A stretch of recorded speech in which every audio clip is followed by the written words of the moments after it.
नमस्कार दोस्तों, मैं प्रशांत कौशिक संवाद इंडिया के मंच पर आप सभी का हार्दिक स्वागत करता हूं, हार्दिक अभिनंदन करता हूं, हार्दिक अभिवादन करता हूं। जैसा कि आप सभी जानते हैं कि संवाद इंडिया के मंच पर विभिन्न महत्वपूर्ण विषयों पर चर्चा हम आपके सामने लेकर आते रहते हैं और आज भी इसी संदर्भ में एक बहुत ही महत्वपूर्ण चर्चा और ये चर्चा है कुछ महत्वपूर्ण शख्सियतों के संदर्भ में। इस विषय पर हमारे साथ चर्चा करने के लिए संवाद इंडिया के मंच पर बहुत ही वरिष्ठ पैनल जुड़ा हुआ है और इस चर्चा की शुरुआत से पहले मैं अपने सभी दर्शकों से आग्रह करता हूं कि संवाद इंडिया चैनल को सब्सक्राइब करें और साथ ही बेल आइकन जरूर दबाएं जिससे संवाद इंडिया के अपडेट आपको समय से मिलते रहें। संवाद इंडिया के मंच पर चर्चा की शुरुआत से पहले मैं अपने सभी जो हमारे अतिथि हैं संवाद इंडिया के मंच पर उनका परिचय मैं अपने दर्शकों से करा देता हूँ। हमारे साथ हिमांशु बयानी जी गुजरात राजकोट से सीधा जुड़े हुए हैं, जो कि बिजनेस पत्रकार के तौर पर जिनकी पहचान है और साथ ही जो राजनीतिक परिदृश्य है उसका जो विश्लेषण उनके द्वारा होता है उसमें उनकी बड़ी ख्याति है। मैं हिमांशु जी का संवाद इंडिया के मंच पर बहुत बहुत स्वागत करता हूँ, बहुत बहुत अभिनंदन करता हूँ। इसके साथ हमारे साथ डॉक्टर रविंद्र राणा जी मेरठ से जुड़े हुए हैं, जिनका पत्रकारिता के क्षेत्र में एक बड़ा लंबा अनुभव है और प्रतिष्ठा बड़ी अर्जित की उन्होंने पत्रकारिता के क्षेत्र में और इस समय वर्तमान में निजी विश्वविद्यालय के अंदर वह मास कम्युनिकेशन विभाग में डीन के पद पर कार्यरत हैं। मैं उनका भी, डॉक्टर साहब का भी संवाद इंडिया के मंच पर बहुत बहुत स्वागत करता हूँ, बहुत बहुत अभिनंदन करता हूँ। इसके साथ हमारे साथ प्रवीण कुमार जी हैं, जो कि इस समय तेलंगाना हैदराबाद से हमारे साथ जुड़े हुए हैं और वह भी पूरी जो राजनीतिक परिदृश्य है उसकी बड़ी गहरी पकड़ उनकी रहती है और बड़ी गहरी नजर रहती है और जो उनका राजनीतिक विश्लेषक हैं वह भी उन्हें अलग प्रतिष्ठा देता है। तो प्रवीण कुमार जी का भी मैं संवाद इंडिया के मंच पर बहुत बहुत स्वागत करता हूँ, बहुत बहुत अभिनंदन करता हूँ। संवाद इंडिया के मंच पर आज की जो चर्चा है हमारी वो है कुछ ऐसी शख्सियतों के बारे में जो इस समय भारतीय राजनीति के केंद्र बिंदु बने हुए हैं। कुछ दो शख्सियत तो राजनीति से संबंधित हैं और दो शख्सियत ऐसी हैं जो एक पत्रकारिता के क्षेत्र में एक उद्योग जगत से जुड़ी हुई है। उसके बावजूद भी चारों शख्सियत राजनीतिक सुर्खियां सारी बटोर रही हैं पूरे देश की और वह शख्सियत है राहुल गांधी, जिन्होंने अपनी भारत जोड़ो यात्रा के द्वारा लगातार वह एक चर्चाओं के केंद्र बने हुए हैं और राजनीति की जो केंद्र की राजनीति है उसकी वह धुरी बनने के प्रयास में अपनी यात्रा को लगातार आगे बढ़ा रहे हैं। इसी के साथ वरुण गांधी, जो गांधी परिवार के दूसरे सदस्य हैं और लेकिन वो भाजपा की राजनीति अनेक वर्षों से करते हुए आए हैं और उसके सांसद भी हैं, लेकिन इस समय जिस तरह के उनके बयान आ रहे हैं, जिस तरह के उनके विचार सामने आ रहे हैं, वह सरकार की नीतियों से सीधी सीधी उनकी असहमता दिखाते हैं और यह चर्चा बड़े जोरों पे है कि वरुण गांधी जो सरकार की नीतियों से अपने को असहमत दिखाते हैं, उनका राजनीतिक रूप से अगला कदम क्या होगा। इसी के साथ गौतम अडानी, जो भारतीय उद्योग जगत के बहुत बड़ा नाम है और अंतर्राष्ट्रीय स्तर पर उनके उद्योग जगत में ख्याति है, उनको लेकर भी इसमें बड़ी चर्चाएं हैं और जब से एनडीटीवी का उन्होंने अधिग्रहण किया है चैनल का, उसके बाद तो चर्चा उनकी और ज्यादा हो गई है। इस विषय में चर्चा करेंगे। साथ ही रविश कुमार, जो एनडीटीवी का ऐसा नाम था जो कि एनडीटीवी का पर्याय और पूरक माने जाने लगा था और रविश कुमार का इस्तीफा एनडीटीवी से होता है, तो इसके बाद उनकी भी चर्चा इस समय ऐसी है कि हर कोई उनकी चर्चा कर रहा है, उनके बारे में जानना चाहता है। तो इन चारों शख्सियतों के बारे में हमारे साथ चर्चा करने के लिए बहुत ही वरिष्ठ पैनल है और सबसे पहले इस चर्चा को लेकर मैं हिमांशु जी के पास आता हूँ। हिमांशु जी, जैसे चार शख्सियतों के बारे में मैंने कहा कि इन चारों शख्सियतों के इस समय चर्चाओं के केंद्र बने हुए हैं और कहीं ना कहीं इनके प्रति अलग अलग तरह के लोग विचार भी व्यक्त कर रहे हैं, अपनी अपनी जो उनकी समझ के अनुसार अपने अपने वो राय भी व्यक्त कर रहे हैं। आपको क्या लगता है कि आखिर ऐसे क्या कारण चारों के बारे में कि इस समय जो चर्चाएं राजनीतिक रूप से या सामाजिक रूप से है चारों लोग बटोर रहे हैं, इसके पीछे क्या कारण आप देखते हैं? आर्थिक रूप से, राजनीतिक रूप से, सामाजिक रूप से क्या इसका आकलन है आपका? हिमांशु जी। देखिए अगर हम शख्सियतों की बात करें जो चर्चा में, तो सबसे पहले हम राहुल गांधी से शुरू करेंगे, जिनकी भारत जोड़ो यात्रा जो है, उसके भारत जोड़ो यात्रा में जो जो हुआ, जिस तरीके से बातें हुई, तो कहीं ना कहीं ये बात है कि एक यात्रा जो शुरू की गई है एक बिल्कुल ही एक मोटिव के साथ कि भारत को जोड़ना है हमको, और उस यात्रा में आर्थिक मुद्दों पे भी उतनी ही चर्चाएं होती है, खास करके महंगाई, रोजगारी, इस मुद्दों पे चर्चाएं हो रही है। और आपने और हमने देखा कि जिस तरीके से आरबीआई के जो एक्स गवर्नर थे डॉक्टर रघुराम राजन, उन्होंने और राहुल गांधी ने जिस तरीके से एक राजस्थान में गांव में एक छत पे दो प्लास्टिक की कुर्सियों पे बैठ के जिस तरीके से पूरे विश्व की अर्थनीति की, विश्व की आर्थिक परिस्थिति की और भारत उस परिप्रेक्ष्य में क्या क्या कर सकता है, उसमें जिस तरीके से मुद्दे उठाए गए थे, कृषि की जो आर्थिक व्यवस्था है, गांवों की जो आर्थिक व्यवस्था है, वो कितना बड़ा योगदान दे सकती है, तो ये कहीं ना कहीं ये सब जो मामले थे वो चर्चा में थे।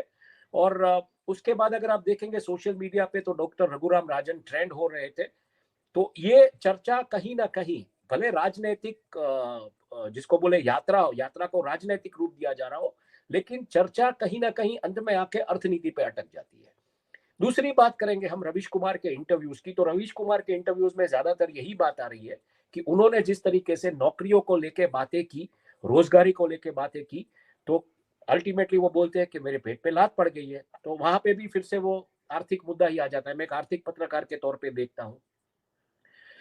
अगर चौथी हम बात करें वरुण गांधी के स्पीच की, तो वरुण गांधी के स्पीच की या संसद में जितनी भी स्पीचेस हुए, चाहे महुआ मोइत्रा की हो या सुप्रिया सुलेख जी की हो या फिर पी चिदम्बरम की हो, मुद्दा आर्थिक और अर्थनीति को लेकर है। सवाल सरकार के सामने आर्थिक तौर पे पूछे जा रहे हैं।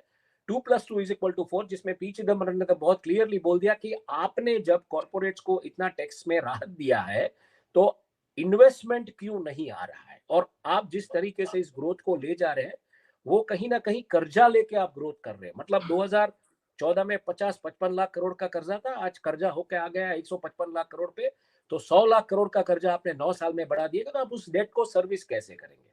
तो कहीं ना कहीं वो परिप्रेक्ष्य भी आर्थिक मुद्दों पे आ जाता है। अब चौथा बात हम करेंगे वरुण गांधी की स्पीच का लेके। तो वरुण गांधी के स्पीच में भी अगर आप देखिए तो जो हो रहा है देश में, और उसमें खास करके उन्होंने महंगाई पे अपने तंज कसे हैं और कहा है कि गैस सिलेंडर के भाव क्या हो गए, किराना जो होता है, आम आदमी जो किराना लेता है उसका भाव क्या हो गया है, किस तरीके से मतलब एक पक्ष की जो राजनीति है वो कहीं ना कहीं समुदायों को टच करती है।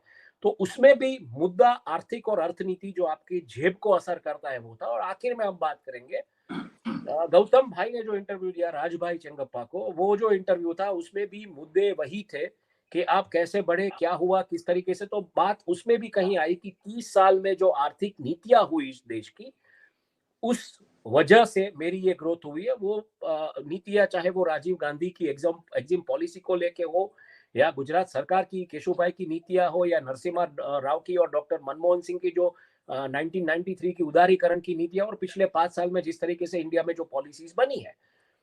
तो कुल मिला के अगर ये सब चर्चाएं आप देखेंगे तो इसमें न बात आती है $5 ट्रिलियन इकोनॉमी की, न बात आती है स्मार्ट सिटीज की, न बात आती है स्वच्छ भारत अभियान की, न बात आती है मॉब लिंचिंग की, बात आती है आर्थिक मुद्दों पे। और ये क्यों हो रहा है ये भी समझना पड़ेगा आपको, क्योंकि पूरे विश्व में एक मंदी का माहौल होने जा रहा है। जिस तरीके से बातें आ रही है 98% जो सीएनबीसी का एक वर्ल्ड सीएनबीसी का जिस तरीके से सीईओस का सर्वे है, उसमें ये बात तय है कि बहुत बड़ी महाभयानक मंदी आने वाली है आने वाले दिनों में। लेकिन ये मंदी कैसी है? मंदी ऐसी है जिसमें नौकरियां है पर नौकरी करने के लिए लोग नहीं। अमेरिका में तो ये हालत है कि 1 मिलियन जॉब्स में से लोगों ने रिजाइन कर दिया नौकरियां, लेकिन नौकरियां करने के लिए लोग नहीं है।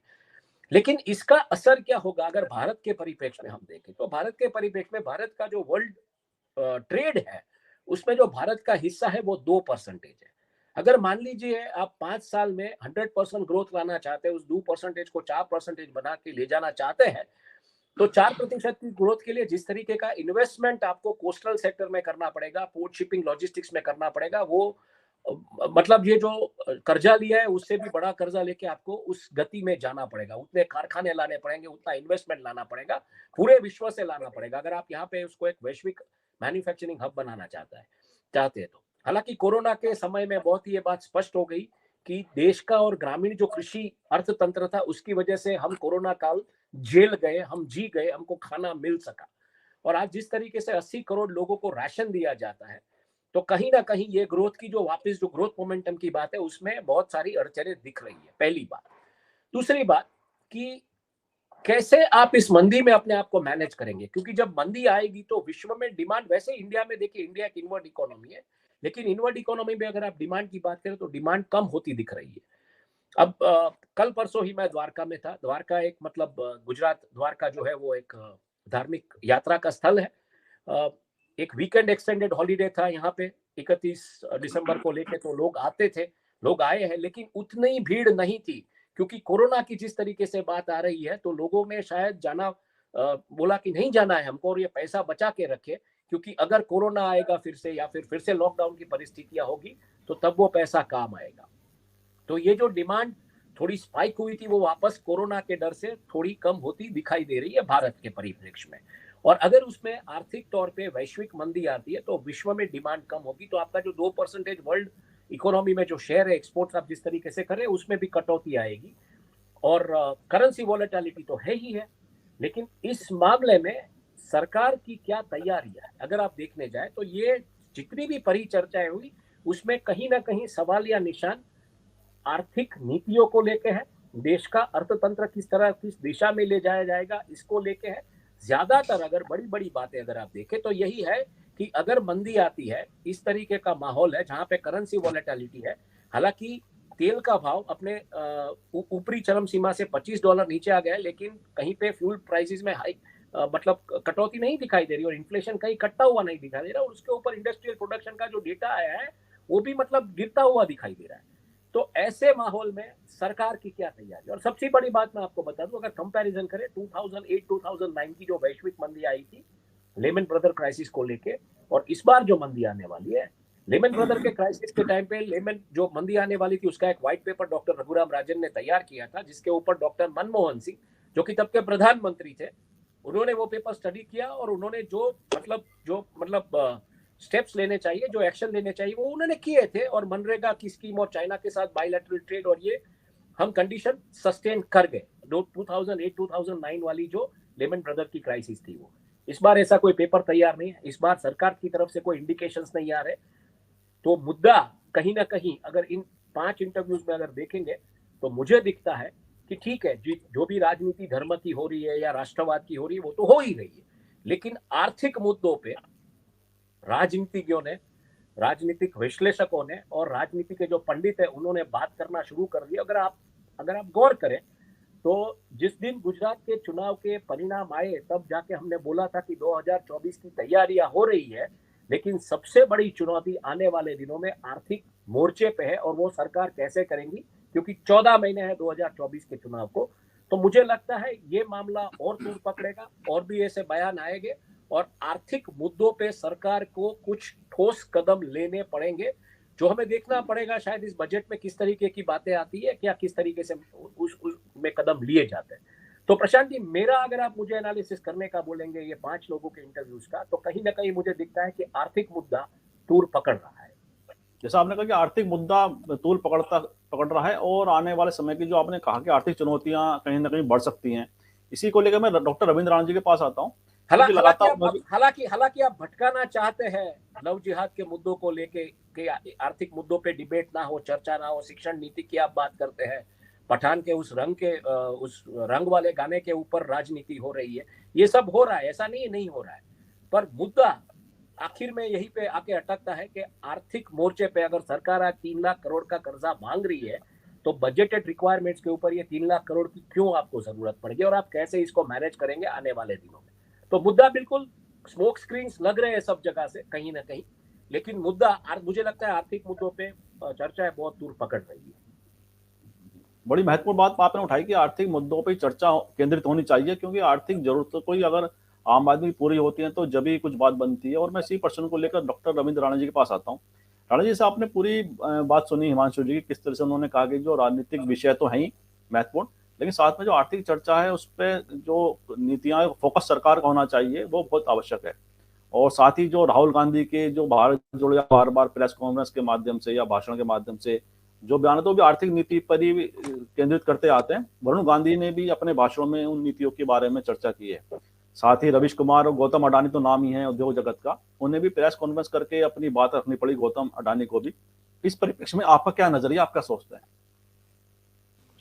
देखिए प्रशांत जी, ऐसा कहा जाता है कि इतिहास उसका होता है जो उसे बनाता है।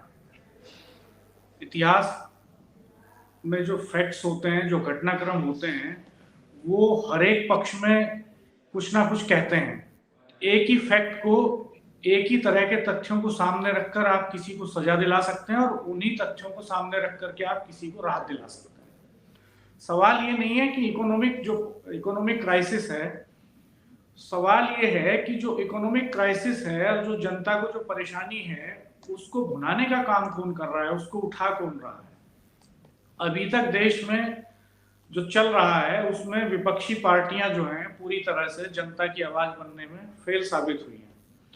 वो पब्लिक के इश्यूज को एड्रेस कर ही नहीं पा रही हैं, चाहे अनएम्प्लॉयमेंट का इशू हो, चाहे फार्मर्स का इशू हो, चाहे गरीबी का इशू हो, चाहे पूरे देश में जिस तरह से स्वच्छता को लेकर के अभियान चलाए गए और उनका जो हश्र हुआ बाद में उसकी बात हो, चाहे पूरे पब्लिक सेक्टर को पीछे ले जाकर के प्राइवेट सेक्टर को खुला मंच देने वाली बात। तो किसी भी चीज पर, किसी भी मोर्चे पर विपक्ष कहीं पर दमदारी से लड़ता हुआ दिखाई दिया नहीं है। और उसकी एक वजह भी है, जैसे गौतम अडानी का आप इंटरव्यू सुनिए तो गौतम अडानी कह रहे हैं कि मोदी जी जो है वो बहुत बड़े रिफॉर्मर हैं, बड़ा एम्प्लॉयमेंट जनरेशन किया है उन्होंने, देश की इकोनॉमी को बहुत आगे ले गए हैं। तो शुरुआत वहां से करते हैं कि राजीव गांधी नहीं होते, अगर वो उनको खुला मंच नहीं देते काम करने के लिए, उनकी पॉलिसी नहीं होती तो शायद वो यहाँ खड़े नहीं होते। तो अडानी की बातों में कुछ सत्य भी है। इकोनॉमिक पॉलिसीज के मोर्चे पर आप देखिए, जो नरसिम्हा राव जी की इकोनॉमिक पॉलिसीज हैं, जब उन्होंने फ्री मार्केट का कंसेप्ट लेकर के वो आए, और जब पूरे देश की जो मिक्स्ड इकोनॉमी है वो कैपिटलिज्म की तरफ जाने लगी, तो ये जो अमीरी गरीबी की खाई है, ये जो अनएम्प्लॉयमेंट का क्राइसिस है, ये जो इकोनॉमिक क्राइसिस है, तो वहीं से शुरू हो गया था। और उन्हीं पॉलिसीज को आगे बढ़ाने का काम फिर बीजेपी सरकार ने किया है। जो डिसइन्वेस्टमेंट मिनिस्ट्री अटल बिहारी वाजपेयी जी ने शुरू की थी, उसको प्रैक्टिस में ला रहे हैं मोदी जी। तो इकोनॉमिक पॉलिसीज के लेवल पर कोई बहुत डिफरेंस नजर नहीं आता है राजनीतिक दलों के बीच में। डिफरेंस केवल इस बात पे है कि वो अपने पक्ष में वोटरों को मोबिलाइज कैसे करें और सत्ता कैसे हासिल कर लें। और सत्ता हासिल करने के जो हथकंडे हैं उनमें भी बहुत अंतर नजर नहीं आता है। वो जो टैक्टिस है, वो जो रणनीति है, उसमें भी बहुत अंतर नजर नहीं आता है। आप देखिए कि मोदी जी जिस तरह से मंदिर में दंडवत होते हैं, पार्लियामेंट के सामने दंडवत होते हैं, ठीक उसी पैटर्न को फॉलो करते हुए दिखाई देते हैं राहुल जी भी। वो भी मंदिरों में जा रहे हैं, वो भी उसी तरह से दंडवत होते हैं। जिस तरह की दाढ़ी मोदी जी रखते हैं, ठीक उसी पैटर्न पर उसी तरह की इमेज बिल्डअप करने का काम की कोशिश राहुल जी भी कर रहे हैं। तो बहुत जगह जब आप बारीकी से देखते हैं तो ये लगता है कि, और खास तौर पर एक बड़ा तबका पूरे देश में जिसकी बात कोई नहीं कर रहा है, इस देश के गरीब आदमी की बात कोई नहीं कर रहा है, इस देश के दलितों की बात कोई नहीं कर रहा है, इस देश के मुस्लिमों की बात कोई नहीं कर रहा है, जिसकी बात अभी हिमांशु जी कर रहे थे कि जो मॉब लिंचिंग वाले इश्यूज हों, चाहे लव जिहाद वाले इश्यूज हों, तो वो एक छोटे से तबके को का भय दिखा करके बहुसंख्यकों को लामबंद करने की जो रणनीति है, जो राजनीति है, उसको काउंटर करता हुआ कोई दिखाई नहीं दे रहा। मोदी जी तो उसका भरपूर इस्तेमाल कर ही रहे हैं। और इस देश का कारपोरेट हो या इंटरनेशनली आप बात करें तो इस समय दुनिया के तमाम देशों में जो हार्डकोर राइटिस्ट पॉलिटिक्स है वो सतह पर है, वो पूरी ताकत में है, वो बाहर पर है। और इस तरह के क्राइसिस आपको सारे देशों में दिखाई देते हैं। नस्लवाद, रंग भेद और गरीबों के खिलाफ इस तरह की कॉन्स्पिरेसी पूरी दुनिया के लेवल पर दिखाई देती है, और वही भारत में भी चल रहा है।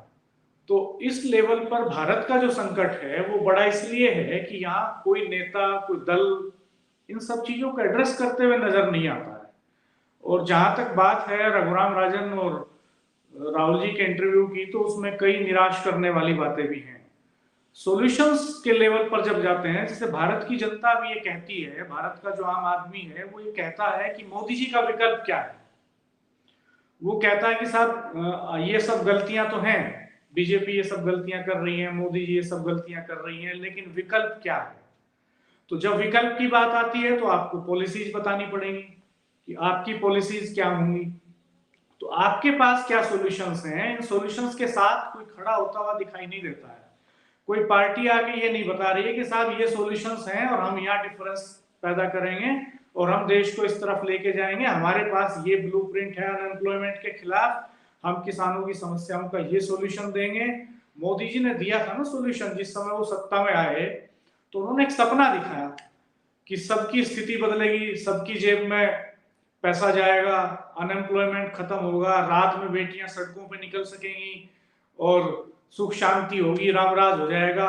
एक विजन लेकर के आए थे, उसकी रियलिटी क्या हुई हम देख ही रहे हैं। अगर उसका क्या हश्र हुआ जो विजन लेकर के मोदी जी आए थे, तो पूरे देश के सामने आज की तारीख में। लेकिन वो उस वक्त एक विजन के साथ आए थे और लोगों ने भरोसा किया उनके ऊपर और उस भरोसे के साथ उनको सत्ता सौंपी।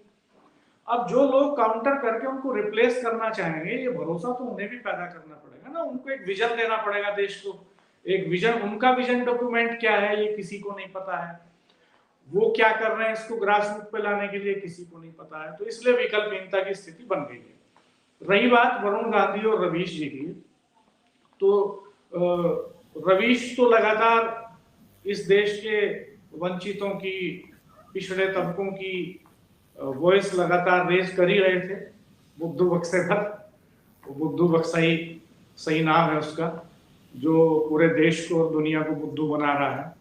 तो वो टेलीविजन पर बैठ करके उस जर्नलिज्म के फ्रेमवर्क में जितना भी काम पिछड़े तबकों के लिए, दलितों के लिए, इस देश के वंचितों के लिए जितना काम एक जर्नलिस्ट कर सकता था उतना काम रवीश ने किया है बखूबी, और विपरीत हालात में किया है। अच्छी जर्नलिज्म उन्होंने की है और बहुत ही शानदार जर्नलिज्म मैं कहूँगा उस तौर पर। उन्होंने बहुत तार्किक ढंग से इश्यूज रेज किए हैं और उनके किसी खास बात यह है कि उनके किसी प्रोग्राम पर कहीं भी कोई भी सरकार रही हो, कांग्रेस की रही हो, जब कांग्रेस थी वो तब भी इसी तरह से इश्यूज रेज करते थे और जब बीजेपी रही हो तब भी इसी तरह से कर रहे थे। तो कोई भी सरकार उनको कानूनी तौर पर कहीं कटघरे में खड़ा नहीं कर पाई, कहीं उनको माफी नहीं मांगनी पड़ी, और कई बहुत अच्छे शो उन्होंने किए हैं, इसमें कोई शक नहीं है। वो एक बड़ी लाइन उन्होंने जर्नलिज्म के लेवल पर खींच दी है कि किस तरह की जर्नलिज्म की जरूरत है, किस तरह की जर्नलिज्म होनी चाहिए। लेकिन जहां आज का संकट है ना, तो वहां कोई रवीश, वहां कोई एक आध जर्नलिस्ट, कोई एक आध एक्टिविस्ट इन चीजों को बदल नहीं सकता। इसके लिए तो मास लेवल पर, ऑर्गेनाइजेशन लेवल पर, पॉलिटिकल लेवल पर संगठित होकर के काम करने की जरूरत है और सरकार को कटघरे में खड़ा करने की जरूरत है, सरकार चाहे जिसकी भी हो। और वो वॉइस, वो इश्यूज मूवमेंट के जरिए, जैसे राहुल यात्रा निकाल रहा है, अच्छी बात है, पर्सनली उनको बेनिफिट हो रहा है, उनकी इमेज बिल्डअप हो रही है, इसमें कोई शक नहीं है। लेकिन ग्रास रूट लेवल पर उनकी पार्टी कैसे लड़ेगी सरकार के साथ, ये कोई विजन दिखाई नहीं देता अभी कांग्रेस के पास। कि वो जिला स्तर पर, मैं देखता हूं कि मेरठ जैसे छोटे शहर में मैं रहता हूं, यहाँ स्टेट गवर्नमेंट और सेंट्रल गवर्नमेंट की जितनी पॉलिसीज हैं मैक्सिमम फेल कर गई। सरकार ने मेरठ शहर में ट्रैफिक सिग्नल्स लगवाए, छोटे छोटे इश्यूज बताता हूं जो डेली लाइफ में कॉमन पीपल को प्रभावित करते हैं। यहाँ 8 चौराहों पर 26 करोड़ रुपए खर्च करके सिग्नल्स लगवाए गए, और सिग्नल्स की जो टाइमिंग है वो डिस्टर्ब है पिछले 6 महीने से, वो टाइमिंग सेट नहीं हुई। तो उन चौराहों पर लगातार जाम लगता है। एक यहाँ के कमिश्नर के रेजिडेंस के पास का चौराहा है, कंटिन्यूअसली जाम रहता है, वो टाइमिंग सेट नहीं हुई। वहां पे खुद मुख्यमंत्री इस प्रोजेक्ट का इनॉग्रेशन करके गए थे। मेरठ 1857 का शहर है, यहाँ पर शहीद स्मारक में एक लाइट एंड साउंड शो को बीजेपी ने लंबे समय तक कैश किया कि होना चाहिए। मुख्यमंत्री शुरू करके गए और अगले दिन से बंद हो गया। 10 मई को इनॉग्रेशन करके गए थे, आज तक दोबारा नहीं चला। आधे से ज्यादा शहर की सड़कें टूटी हुई हैं, आधे से ज्यादा शहर में स्ट्रीट लाइट्स नहीं है, ब्लैक स्पॉट्स पर कोई फैसिलिटी नहीं है। आधे से ज्यादा शहर ऐसा है जहां पर अभी भी पानी की सप्लाई नहीं है, हैंडपंपों पे लोग डिपेंडेंट हैं। आधे से ज्यादा शहर ऐसा है जिसमें सफाई नहीं होती है प्रॉपर तरीके से। अनएम्प्लॉयमेंट तो बहुत ही बड़ा इशू है पूरे शहर का। सिक्योरिटी बड़ा इशू है, सिक्योरिटी को लगातार कैश करती है सरकार, वो कहती है कि क्राइम नहीं हो रहा है यहाँ पे साहब। तो लगातार लूटपाट की घटनाएं हों, मर्डर हो या किसी भी तरह का क्राइम हो, लगातार हो रहा है, सब तरह के क्राइम हो रहे हैं। तो बेसिक ग्रास रूट लेवल पर मैं देखता हूं कि जिले स्तर पर, कमिश्नरी स्तर पर किसी भी राजनीतिक दल का कोई डेमोन्स्ट्रेशन मैंने इन इश्यूज पर नहीं देखा पिछले 2-3 साल के भीतर। और कांग्रेस का तो कोई कार्यकर्ता मुझे लगता है ज्ञापन देने भी नहीं गया किसी डीएम ऑफिस में, नगर आयुक्त के दफ्तर में, एसएसपी के दफ्तर में कि साहब शहर में क्राइम हो रहा है, ये लाइट्स सीएम लगा के गए थे, डिक्लेयर कर रहे थे 26 करोड़ का पैसा है, कहां से आया था ये, को किसकी जेब से गया ये पैसा, और ये क्या हश हो गया इन सारी चीजों पर। तो ग्रास रूट लेवल पर, गांव के लेवल पर, ब्लॉक के लेवल पर, शहर के लेवल पर, फिर नेशन के लेवल पर ऐसे पार्टियां ऑर्गेनाइज होती हैं, ऐसे कार्यकर्ताओं को एक्टिवेट करती हैं, ऐसे मास मोबिलाइजेशन होता है, तब रिजल्ट्स में कन्वर्ट होती हैं चीजें। जो सत्ताधारी पार्टी है वो रात दिन इस पे काम करती है, उनके जो एक्टिविस्ट हैं, उनके जो पन्ना प्रमुख हैं, वो 24 घंटे वोटर्स के घर में जाकर के भोजन कर रहे हैं, कल्चरली उनको चेंज कर रहे हैं, उनकी शाखाएं लग रही हैं, वो लगातार काम कर रहे हैं दिन रात। आइडियोलॉजिकल लेवल पर सारे यूनिवर्सिटीज और कॉलेजेस में उनके इवेंट्स हो रहे हैं, सारे महापुरुषों और बड़े नेताओं की पुण्यतिथि और जयंती पे कार्यक्रम ऑर्गेनाइज कर रहे हैं, मोहल्लेवार, इलाकेवार। ग्रास रूट पर किसी राजनीतिक पार्टी को जिस तरह से काम करना चाहिए वो कर रहे हैं लगातार, और वो बता रहे हैं अपने तरीके से। वो गौतम अडानी का इंटरव्यू, मुझे उनके 8-10 लोगों ने सिफारिश की कि गौतम अडानी का इंटरव्यू देखिए, कितना अच्छा इंटरव्यू आया है। और वो कह रहे हैं कि देखिए ये जो पॉलिसी है तो राजीव गांधी ने इंप्लीमेंट की थी, बीजेपी का इसमें कोई दोष ही नहीं है। तो अगर इस लेवल पर काम चल रहा है तो खाली एक भारत जोड़ो यात्रा से कोई बदलाव होने वाला है नहीं। और दूसरी बात ये कि जो इकोनॉमिक क्राइसिस की बात जिसकी हिमांशु जी कर रहे हैं, रियलिस्टिक है, लेकिन इकोनॉमिक क्राइसिस तो उससे बड़ा क्या होगा अभी कि जब आप देखिए, जब पूरे बिहार को लाठियों से ठेल करके, पूरे मजदूरों को पीट करके पुलिस एक स्टेट से दूसरे स्टेट में धकेल रही थी, एक जिले से दूसरे में धकेल रही थी। और देखिए कितनी शॉर्ट टर्म मेमोरी होती है कि जब इलेक्शन आया तो इलेक्शन के वक्त बहुत सारे लोगों को वो सब दुख दर्द याद ही नहीं रहा। कोरोना में किस तरह से लोग मर रहे थे, किस तरह से अस्पताल फुल थे, इलाज नहीं मिल रहे थे, दहशत का वातावरण था, वो सारी चीजें लोग भूल गए इलेक्शन आते आते। और इवन उसको उन्होंने अपने फेवर में कन्वर्ट भी किया। उन्होंने जिन लोगों को एक्सपोज करना चाहिए था वो एक्सपोज करने में फेल हो गए, और बीजेपी ने उसको कैश किया। उन्होंने कहा कि उन्होंने अपने अच्छे काम गिनाए कि हमने कैसे कैसे कौन कौन से अच्छे काम किए, और बताया कि अगर मोदी जी नहीं होते तो कितनी ज्यादा कैजुअलिटीज हो जाती। और अल्टीमेटली यही फैक्ट स्टेब्लिश भी हो गया मासेज में। तो जो मासेज के ब्रेन को कंट्रोल करने वाला काम है, उन तक सही विचार पहुंचाने वाला काम है, अपनी बात पहुंचाने वाला जो काम है, उस मोर्चे पर विपक्ष को अभी बहुत लड़ना होगा।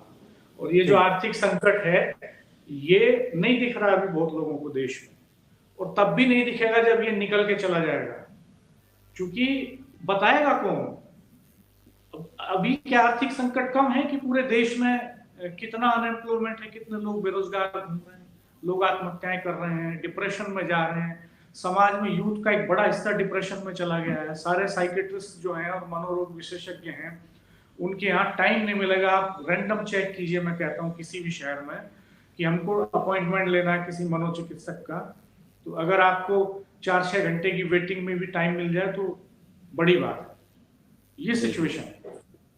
जी जी, बड़ी महत्वपूर्ण बातें आपने उठाई।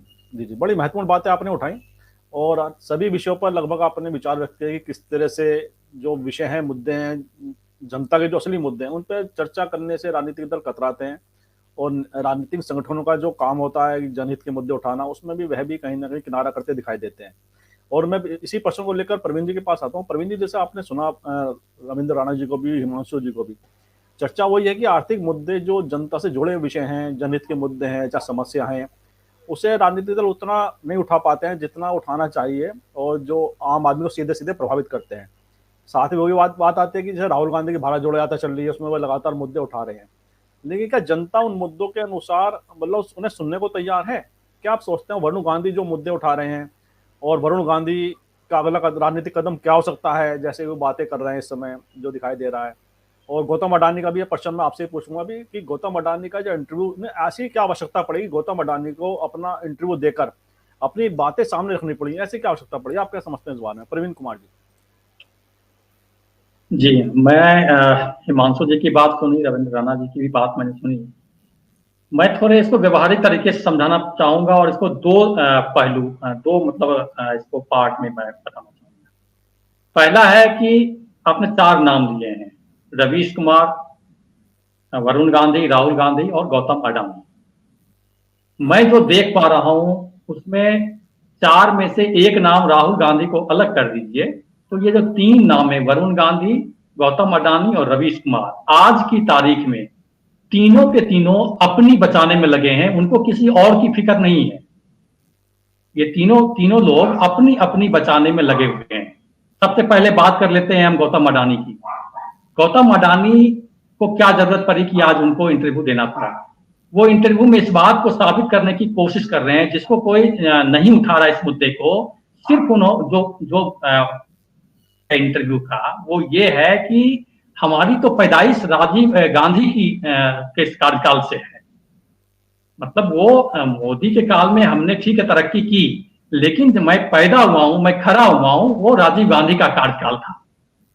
इसका मतलब साफ है कि जिस तरीके से राहुल गांधी उन पर अटैक कर रहे हैं, और हो ना हो 2024 में चीजें अगर बदलाव हो जाए, सत्ता में परिवर्तन हो जाए, तो उस वक्त क्या करेंगे अडानी? तो उस वक्त के लिए उन्होंने ये जो चीजें बताई हैं कि भाई हमारे राजीव गांधी से ही उपज है, तो हम तो उनके हैं ही, बाकी सब भाई पूंजीपति तो सबका ही होते हैं ना, कोई एक का तो होता नहीं है, लेकिन जिसकी सत्ता होती है उसके साथ खड़ा होता है। लेकिन एक इंडिकेशन आप इसको समझिए कि गौतम अडानी एक संदेश दे रहे हैं कि आने वाले समय में हो सकता है सत्ता परिवर्तन हो, और उस सत्ता परिवर्तन में अपने को कैसे बचाया जा सकता है, इस बात को उन्होंने इंटरव्यू में रखा है। मेन क्रक्स इंटरव्यू का यही है, तो वो अपनी बचाने में लगे हैं। अब बात करते हैं वरुण गांधी की। वरुण गांधी की स्थिति आप जान रहे हैं कि भारतीय जनता पार्टी में क्या है। मुझे लगता नहीं है कि 2024 के चुनाव में उनको या उनकी मां को टिकट मिले। बहुत सारे लोग हैं, उनमें वरुण गांधी और मेनका गांधी भी हैं जिनको टिकट नहीं मिलना है। वरुण गांधी लगातार अपनी इमेज को बिल्डअप कर रहे हैं, निश्चित रूप से बिल्डअप कर रहे हैं, और वो कोशिश में लगे हैं कि किसी तरह से राहुल गांधी और कांग्रेस पार्टी से मेरा टाई अप हो जाए। हालांकि ये जब तक उनकी बखत थी भाजपा में, तब तक मेनका गांधी ने ये काम नहीं होने दिया। बात बहुत लंबे समय से चल रही है, लेकिन वो चीजें नहीं हुई। लेकिन अब जो लग रहा है, मतलब जो भाषण का जो अंदाज है, जो उनके भाषण के कंटेंट हैं, जो इंटेंट है, वो सारी चीजें इस तरफ मतलब संकेत दे रही है कि संभवतः वो कांग्रेस ज्वाइन करेंगे। अब ये कब आए, कब होगा ये ज्वाइनिंग, ये पता नहीं, क्योंकि राहुल गांधी से भी पूछा गया था तो उन्होंने भी कोई कुछ क्लियर जवाब नहीं दिया। उन्होंने कहा था कि ये खड़गे जी से पूछिए। तो पता ऐसा तो है नहीं, पता नहीं होगा, लेकिन वो चीज उसको अभी बताना नहीं चाह रहे हैं। लेकिन वरुण गांधी के साथ दिक्कत ये है कि वो बेहद अहंकारी नेता है। आप अगर उनको गौर से उनके चरित्र को पढ़िएगा तो ये चीज आपको समझ में आएगी। राहुल गांधी जिस तरीके से पार्टी को खड़े करने की कोशिश कर रहे हैं, जिस तरीके से वो निचले लेवल के नेताओं से वो मिलके और पार्टी को फिर आगे बढ़ाने की बात कर रहे हैं, तो उस परिस्थिति में अगर वरुण गांधी आते हैं तो शायद कांग्रेस पार्टी में दिक्कतें पैदा होंगी। ये कांग्रेस के लिए अच्छा नहीं होगा। लेकिन वरुण गांधी, कहने का मतलब यह है कि वरुण गांधी अपनी आप को बचाने की कोशिश कर रहे हैं। अपने राजनीतिक जो दर्शन है उनका, जो राजनीतिक व्यक्तित्व है, जो राजनीतिक पूंजी है, उसको बचाने के लिए वो संभवतः कांग्रेस में ज्वाइन कर सकते हैं। प्रियंका गांधी और राहुल गांधी इसके लिए सहमत भी हैं। अब आते हैं रवीश कुमार। रवीश कुमार जब तक रहे एनडीटीवी में, 27 साल का समय का बहुत लंबा समय होता है। किसी एक बैनर में काम करने पर वो उनको बहुत सारे मौके मिले काम करने के, उन्होंने किया, निश्चित रूप से किया भी। लेकिन आज की परिस्थिति में जब वो एनडीटीवी से बाहर हो गए, उसके बाद जो उन्होंने जो इंटरव्यूज दिए हैं और अपनी बात जिस तरीके से वो रख रहे हैं, तो वो कुल मिला के लगता है कि वो एकदम अपने आप को ना बेचारा साबित कर रहे हैं कि भाई हमें तो नौकरी से निकाल दिया गया, अब मैं क्या करूं। मतलब इस तरीके से प्रेजेंट कर रहे हैं अपनी चीजों को कि वो कुछ समझ में नहीं आ रहा है। वो 27 साल की मेहनत को एक झटके में उन्होंने खारिज कर दिया, खत्म कर दिया है। अब आज देखिए, अब यूट्यूब पर आए, ठीक है, अच्छी बात है, लेकिन यूट्यूब पर आए तो भाई यूट्यूब को पैसा दे रहा है ना आपको, तो आप वो जनता से भी पैसे मांग रहे हैं। सीधे एकदम उन्होंने सब्सक्राइब कर दिया और उसको ज्वाइन का बटन दबा दिया, उसमें 3 कैटेगरी रख दी, तो तमाम चीजें रख दी है उन्होंने। तो मेरा कहने का मतलब कि वो भी अपनी बचा रहे हैं। रवीश कुमार भी आज की तारीख में अपनी बचा रहे हैं कि हम कैसे सरवाइव करेंगे। वो देश की बात, पत्रकारिता की बात, उन सब से अलग होके आज अब सिर्फ अपनी बात कर रहे हैं। तो ये 3 लोग लगा अपनी ही बात कर रहे हैं। देश और दुनिया और अर्थव्यवस्था की चिंता उनको नहीं है। अब हम राहुल गांधी की बात करते हैं। राहुल गांधी एक अकेला शख्स है जो लगातार, आज से नहीं लंबे समय से, मतलब समझिए कि मोदी सत्ता के आने के बाद से लगातार वो अकेले व्यक्ति हैं विपक्ष में जो मुद्दे को उठा तो रहे हैं, कम से कम बोल तो रहे हैं, जहां मौका लगता है जाते भी हैं। आज लगभग 4 महीने हो गए हैं, पद यात्रा कर रहे हैं। पद यात्रा में लगातार वो अर्थव्यवस्था की बात करते हैं। मतलब जनहित के मुद्दे की बात अगर कोई अकेला व्यक्ति कर रहा है तो वो राहुल गांधी। अगर वो रघुराम राजन से उन्होंने जो बात की है, उसमें मुझे एक बात जो सबसे नई लगी थी, जिसकी बात राहुल गांधी ने भी कभी नहीं की थी और कोई नेता नहीं करता है, middle class, lower middle class की जो स्थिति हुई है कोरोना काल में, वो उससे खराब स्थिति किसी और की नहीं हुई है। उन्होंने कहा साफ साफ कि भाई निचले लोगों को तो वो राशन मिल जा रहा है, फ्री अनाज मिल जा रहा है, ऊपर वाले लोगों को कोई दिक्कत नहीं, मिडिल क्लास को या ऊपर के लोगों को दिक्कत नहीं है। असली जो फंसा है वो लोअर मिडिल क्लास ही फंसा है। तो उसकी पहली बार मुझे मतलब सुनने को मिला कि लोअर मिडिल क्लास दिक्कत में है, वो सबसे बड़े संकट में है, उसकी कोई योजना नहीं है, कोई सुन नहीं रहा है, सरकार भी उसकी कोई योजना नहीं बना रही है। तो राहुल गांधी से उन्होंने रिक्वेस्ट किया कि आने वाले समय में आपको ये सब काम करना पड़ेगा, मतलब राजनीतिक दलों को ये काम करना पड़ेगा। तो ये तो हो गया आपका एक पक्ष की, ये व्यवहारिक बातें हैं, उनके चरित्र की बातें हैं कि 4 लोगों में से कौन अपनी बचा रहा है, कौन देश की बात कर रहा है। अब हम आते हैं, दूसरा पहलू ये है कि अर्थव्यवस्था की बात कर रहे हैं या विपक्ष खड़ा नहीं हो पा रहा है। जैसा रविंद्र राणा जी ने कहा कि विपक्ष अपने आप को एस्टेब्लिश नहीं कर पा रहा है, मुद्दों को एस्टेब्लिश नहीं कर पा रहा है, निश्चित रूप से एस्टेब्लिश नहीं कर पा रहा है, इसमें कोई इनकार नहीं। लेकिन एस्टेब्लिश करे तो कैसे करे? जब भी कोई सत्ता बहुत ताकतवर होती है तो उसके सामने विपक्ष की हैसियत उतनी नहीं रह जाती है। जनता अभी निश्चित रूप से सत्ता के साथ है, मोदी जी के साथ है, अभी भी लोकप्रियता कोई कम नहीं हुई है नरेंद्र मोदी की।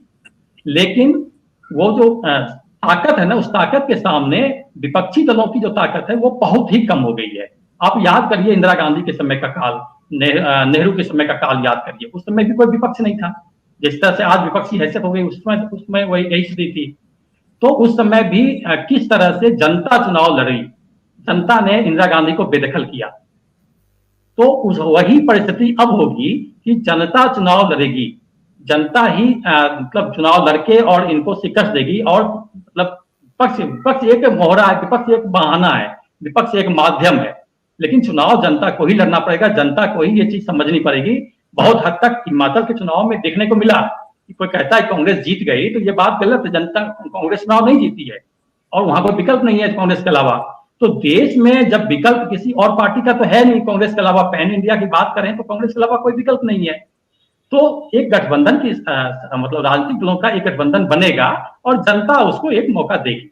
तो जनता अगर जिस दिन जनता को समझ में आएगा जनता अपनी परेशानियों से जूझ रही है, जिस दिन लगेगा उसको कि नहीं अब बहुत हो गया, तो वो सत्ता पलटेगी।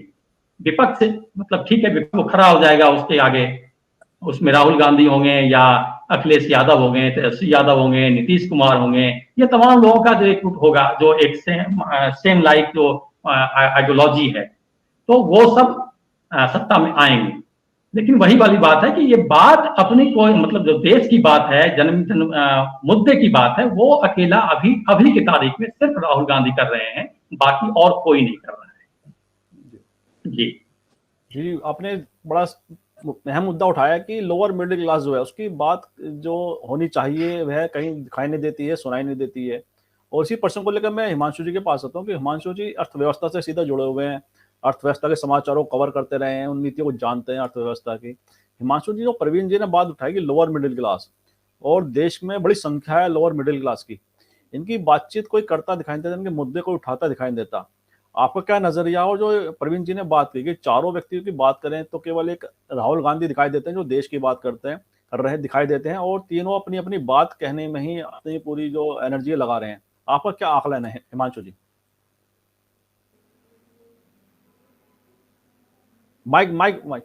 हाँ, देखिए बहुत ही सटीक मुद्दा है जिस तरीके से प्रवीण जी ने बात की कि लोअर मिडिल क्लास, उसके बारे में या मिडिल क्लास के बारे में कोई बात नहीं करता है। हालांकि ये इंटरव्यू में बात हुई थी राहुल गांधी और डॉक्टर रघुराम राजन के, और कहीं ना कहीं गौतम अदानी ने भी इंडिकेशंस दिए थे कि आने वाले सालों में हम देख रहे हैं कि एक मिडिल क्लास का बहुत बड़ा वर्ग बढ़ने वाला है इस देश में।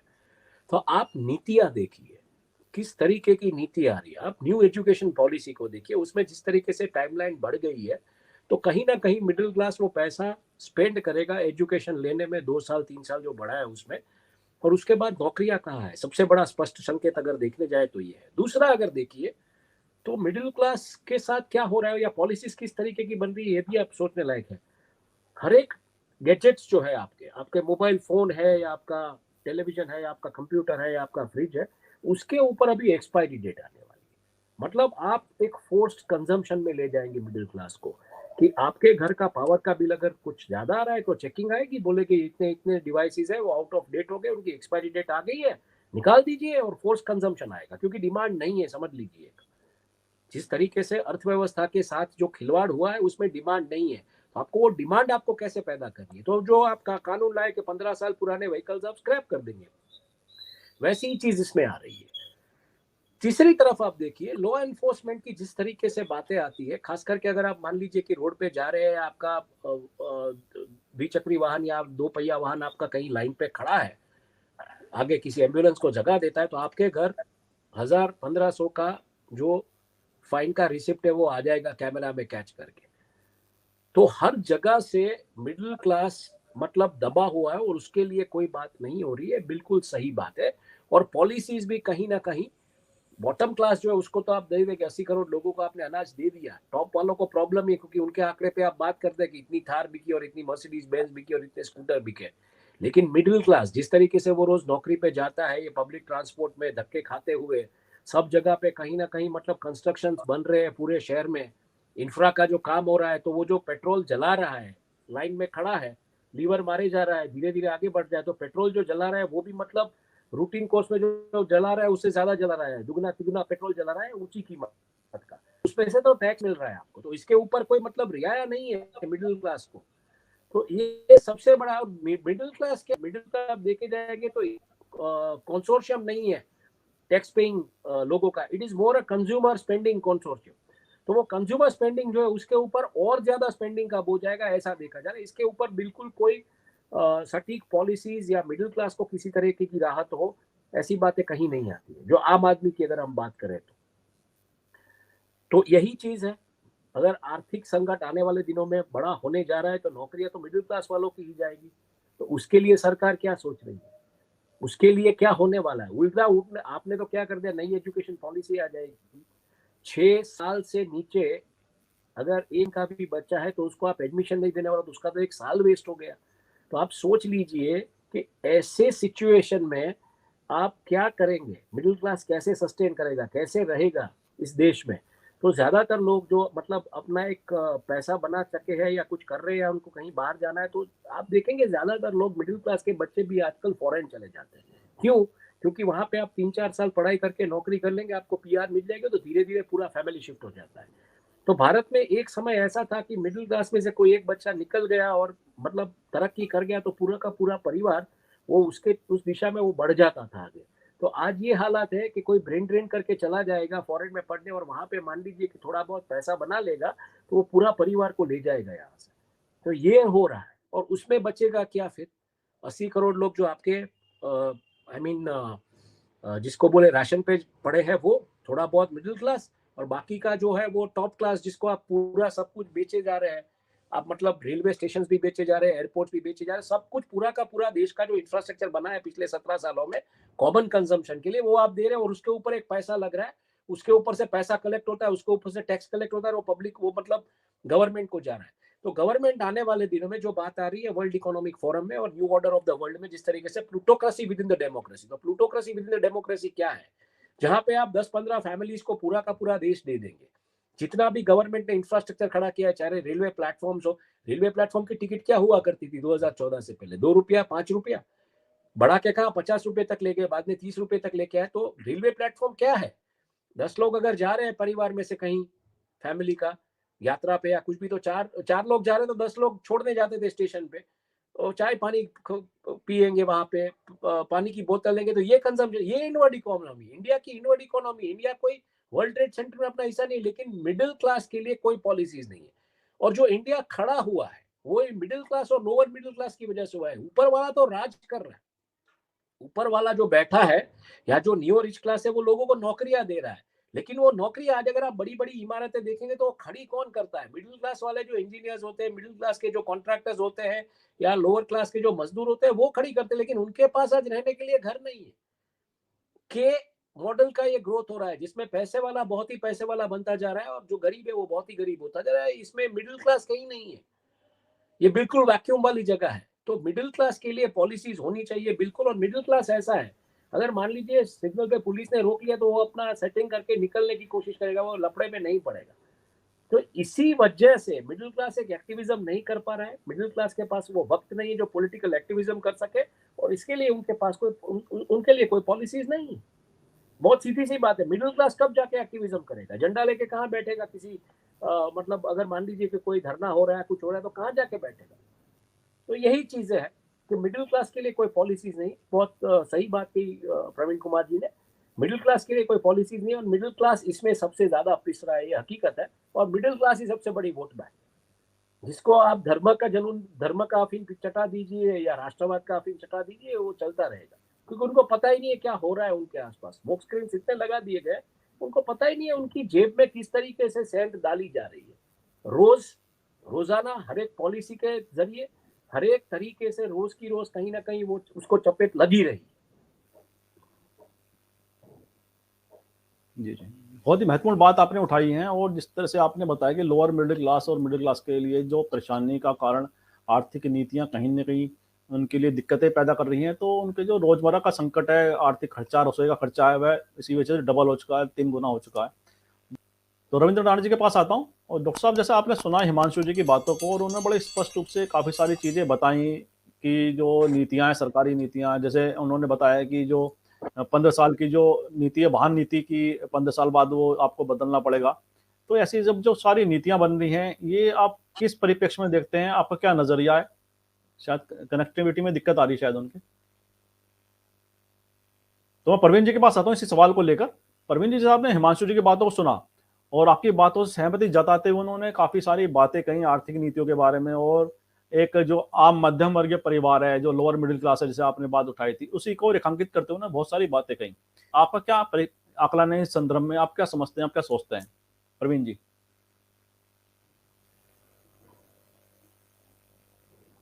माइक बंद परवीन जी, माइक। मैं इकोनॉमी का बहुत विशेषज्ञ नहीं हूं, लेकिन जो एक मोटा मोटी जो चीजें समझ में आती हैं वो तो क्लियर है कि इस सरकार के पास कोई आर्थिक नीति है ही नहीं। आर्थिक रूप में मतलब बिल्कुल दिवालिया है। आपने देखा भाई, शुरू में इन्होंने क्या बोलते हैं, ये जो डिमोनेटाइजेशन का जब ये इन्होंने करना शुरू किया था, डिमोनेटाइजेशन इन्होंने कोई देश की आर्थिक स्थिति को सुदृढ़ करने के लिए नहीं किया था। इन्होंने पूरे के पूरे राजनीतिक सिस्टम में जो विपक्ष की भूमिका होती है उसको खत्म करने के लिए इन्होंने किया था। उसका अंतिम परिणाम वही आया कि भाई जो तरीका था उनका डिमोनेटाइजेशन में, तो वही हुआ कि भाई तो पैसे, सारे के सारे पैसे आपको वाइट हो गए, सारे बैंक के सिस्टम में आ गए, और इनके जितने जो पॉलिटिकल पार्टी के जो पास फंड थे, जो जिसको ब्लैक मनी कह सकते हैं, वो कह सकते हैं, तो वो मतलब वो बिल्कुल खत्म हो गया उनका। उनकी जो व्यवस्था थी खत्म हो गई। लोगों के पास जो ब्लैक मनी होता था, जो जिसको आप कह सकते हैं कि जो इकोनॉमी घूमता है, उसके पास पैसे होते हैं तो खर्च करता है, तो वो लोगों के पास भी सिस्टम, सारा बैंकिंग सिस्टम पैसा आ गया, तो वो उस रूप में उसको पैसे को फिर वो लोग अपने घरों में रखने लगे, या बैंक से निकाल के, या बैंक में पड़ा हुआ है तो वो खर्च नहीं करना चाहते कि भाई खर्च करेंगे तो सारा हिसाब किताब देना पड़ेगा। जो सिस्टम हो गया है ईडी का, तमाम चीजों का, वो सारे आप खर्च ज्यादा करेंगे या ज्यादा पैसे निकाल लेंगे या ज्यादा जमा कर देंगे, हर चीज पर निगरानी है। तो ये और ये सारा फेस कर रहा है लोअर मिडिल क्लास और मिडिल क्लास। तो ये पूरा का पूरा सिस्टम जो है इस वजह से पूरा गड़बड़ हो रहा है।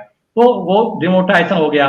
जीएसटी में आप देख ही रहे हैं, जीएसटी में सरकार कमा रही है, स्टेट को पैसा नहीं दे रही है, तो झगड़ा हो रहा है इस बात को लेकर। तो सारे पैसे जो हैं अपना मतलब सरकार का जो खाता है, वो कोष है, वो कोष पूरा भरा हुआ है।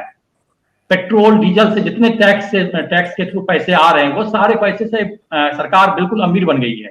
लोगों के पास, हमारे आपके पास खाने के पैसे नहीं है, लेकिन सरकार अमीर बनी हुई है।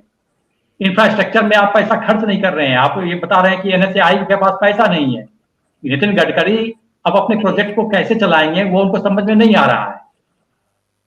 तो ये सारी चीजें जो हैं वो कहीं ना कहीं इकोनॉमी को डैमेज कर रही है। सरकार मतलब बिल्कुल क्या कहते हैं उसको, राजनीतिक सत्ता प्राप्त करने के लिए जो भी हथकंडे हैं वो उसमें लगी पड़ी है, उसको इकोनॉमी से कोई मतलब ही नहीं है। तो अब आने वाले समय में देखिए, कोरोना भी आ रहा है और रिसेशन भी आ रहा है।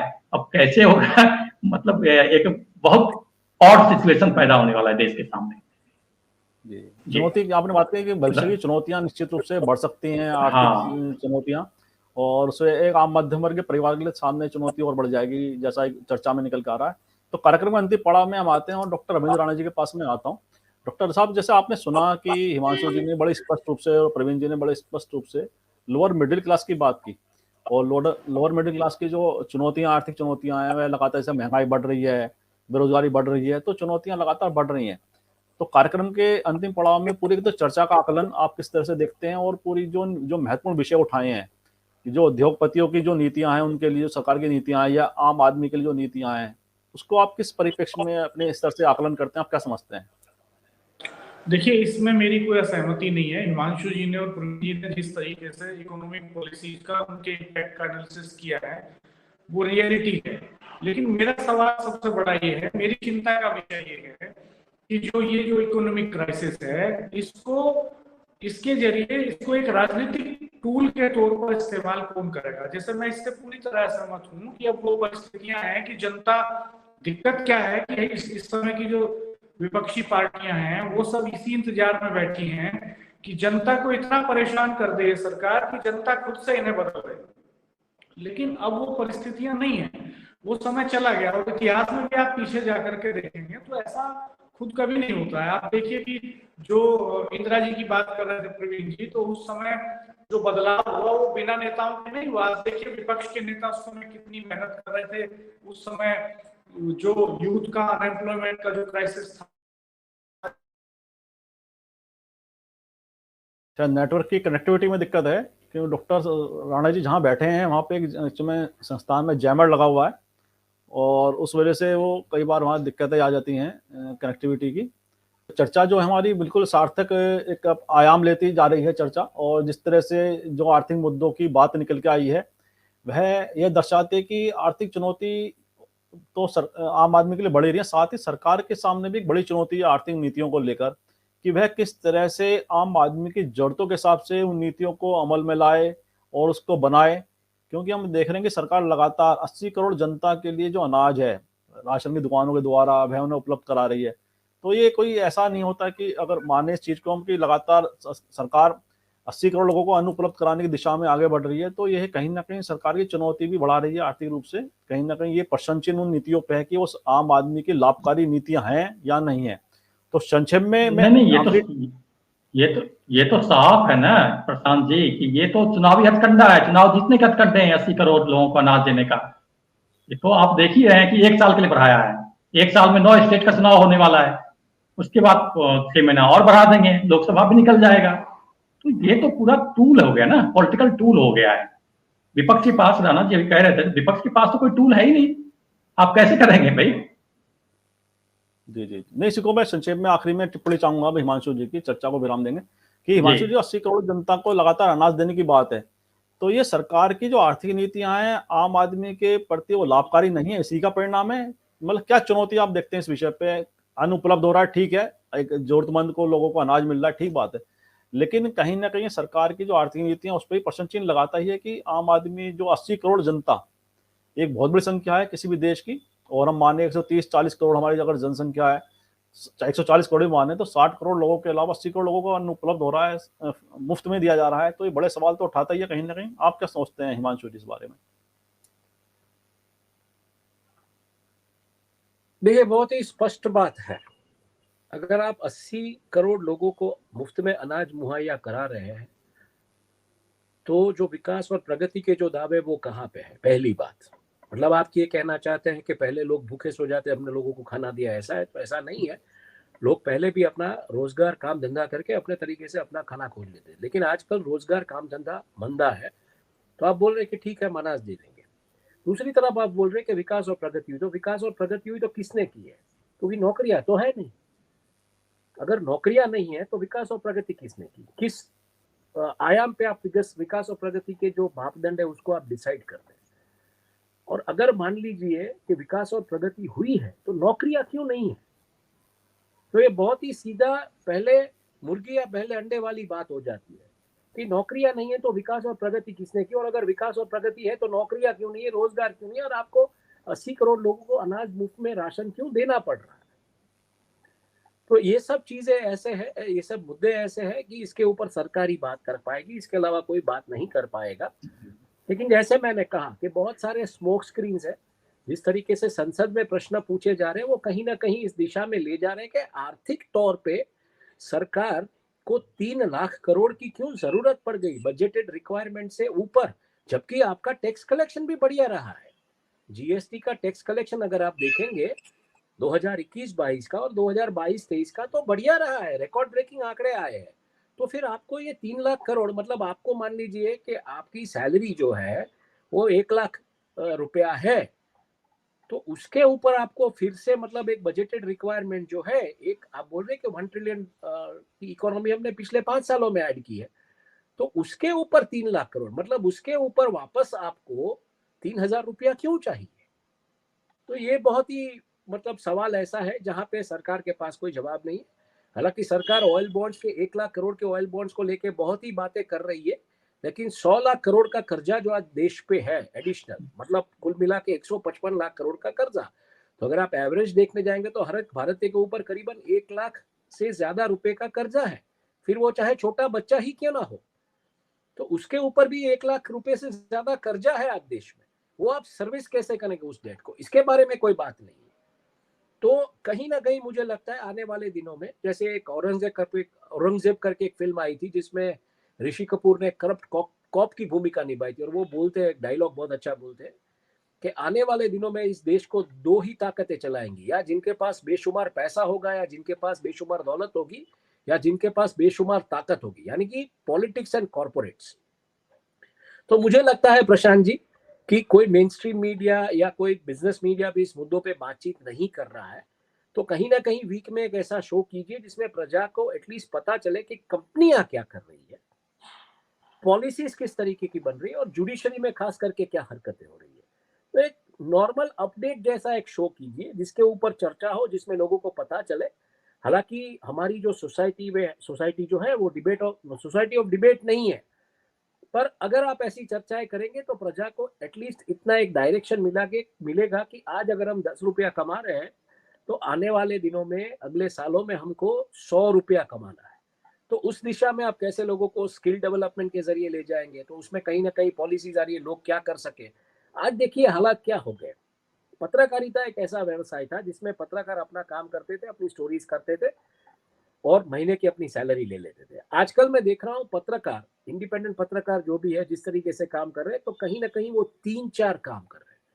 तो वेस्टर्न कंट्रीज में जिस तरीके का माहौल है कि आप 3-4 जगह पे नौकरियां कीजिए, अपना मतलब गुजर बसर चलाइए, टैक्स देते रहिए सरकार को, और कहीं पॉलिटिकली आप एक्टिवेट ना होइए, तो यही चीज लागू हो रही है धीरे धीरे देश के मध्यम वर्ग के लिए, देश के लोअर मिडिल क्लास के लिए, जिसको कहीं ना कहीं मतलब 2 या 3 नौकरियां करनी पड़ेगी, हर एक घर के हर एक सदस्य को नौकरी करनी पड़ेगी। उसमें शायद इतनी आय भी नहीं होगी, उतनी सैलरीज भी नहीं होगी, क्योंकि आज सैलरी के जो लेवल्स है वो वापस 2007-2008 पे आ गए हैं। जिस तरीके से पूरा का पूरा अभी जो परिप्रेक्ष्य लगा है, हालांकि हम आईटी सिटीज या उनकी बात नहीं करेंगे, बैंगलोर या मेट्रो सिटीज, दिल्ली, बॉम्बे, कोलकाता, बैंगलोर वगैरह की, दिल्ली वगैरह की, लेकिन छोटे छोटे शहरों में तनख्वाह के स्तर भी इतने नहीं है, मासिक जो सैलरी मिलती है उतनी बहुत नहीं है, तो लोगों को 3-4 नौकरियां करनी पड़ती है आज के माहौल में। तो ये स्तर पे पहुंच चुका है। अब इससे कितना गिरेगा ये मुझे पता नहीं है, पर मुझे लगता है एक शो ऐसा होना चाहिए जिसमें कंपनीज क्या कर रही है, गवर्नमेंट की पॉलिसीज किस दिशा में आ रही है, और जुडिशरी में क्या क्या हो रहा है। तो मुझे लगता है पूरा का पूरा एक बैलेंस व्यू होगा, क्योंकि फिर हम डेमोक्रेसी के 4 जो पिलर्स है, पार्लियामेंट, एग्जीक्यूटिव, जुडिशरी, मीडिया, इसके ऊपर एक सटीक तरीके से चर्चा कर पाएंगे। मुझे लगता है वीक में एक ऐसा शो हमको करना चाहिए। जी बिल्कुल बिल्कुल बिल्कुल, बड़ी महत्वपूर्ण बात आपने कही कि और इन बातों पर जो चर्चा, आवश्यकता भी है चर्चा की वर्तमान दौर में, और क्योंकि जानकारियां और सूचनाएं आम आदमी तक पहुंचनी चाहिए कि देश में नीतियां कैसे बन रही हैं और वो आम आदमी से कैसे जुड़ सकती हैं, क्या लाभ हो सकते हैं या हानि हो सकती हैं। इन सब विषयों पर चर्चा जरूर होनी चाहिए, और कोशिश करेंगे कि हर हफ्ते, जैसा आपने कहा, कि इन विषयों पर हम एक चर्चा आयोजित करें और आप सबके द्वारा उसमें जो विषय हैं उनका, उसकी व्याख्या की जाए कि किस तरह से वह जो विषय हैं आम आदमी से कैसे जुड़े हुए हैं, उनका क्या महत्व है आम आदमी की जिंदगी में। तो इन्हीं शब्दों के साथ आज की चर्चा को विराम देते हैं। और जैसे कि आपने देखा कि हिमांशु जी ने, परवीन जी ने और डॉक्टर रविंद्र राणा जी ने जो आर्थिक नीतियां देश की उससे संबंधित अपने विचार रखे कि किस तरह से एक आम आदमी, एक लोअर मिडिल क्लास के लिए क्या नीतियों का क्या प्रभाव पड़ रहा है एक आम आदमी के जीवन पर, और किस तरह से जो गौतम अडानी जी हैं या रवीश कुमार जी हैं या राहुल गांधी जी या वरुण गांधी जी, उनकी जो इस समय की जो वर्तमान में जो उनकी वक्तव्य हैं, जो उनके भाषण आ रहे हैं, जो उनके इंटरव्यू आ रहे हैं सामने, वह क्या परिलक्षित करते हैं, उसकी क्या परिप्रेक्ष्य है उन सब चीज़ों का कहने का उनके। तो मुद्दों पर बड़े विस्तृत तरीके से हमारे अतिथियों ने चर्चा की और अपना एक आकलन प्रस्तुत किया। तो मैं संवाद इंडिया के मंच पर जुड़ने के लिए मैं हिमांशु जी का, रविंद्र जी का और प्रवीण जी का बहुत-बहुत धन्यवाद व्यक्त करता हूँ, आभार व्यक्त करता हूँ। साथ ही अपने सभी दर्शकों से भी मैं आग्रह करता हूँ कि इस वीडियो को मैं लाइक करें, शेयर करें, कमेंट करें। साथ ही संवाद इंडिया चैनल को सब्सक्राइब के साथ बेल आइकन जरूर दबाएँ, जिससे संवाद इंडिया की अपडेट आपको समय से मिलती रहे। आप सभी का बहुत-बहुत धन्यवाद, बहुत-बहुत अभिवादन।